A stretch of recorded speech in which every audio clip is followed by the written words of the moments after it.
Hello friends, welcome to my channel Simply Delicious Recipes. Simply Delicious Recipes में आज हम बनाएंगे पोहे के लड्डू। पोहे के लड्डू सिर्फ 3 चीज़ों के साथ मिनटों में बनकर तैयार हो जाते हैं। ये खाने में बहुत टेस्टी होते हैं और इन्हें बनाना भी बहुत आसान है। तो इन लड्डुओं को इस फेस्टिव सीजन ज़रूर बनाकर देखें, ये आपको ज़रूर पसंद आएंगे।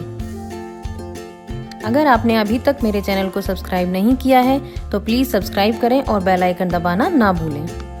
और अगर आपको यह वीडियो पसंद आए तो प्लीज़ लाइक बटन ज़रूर दबाएं और वीडियो को शेयर करना ना भूलें।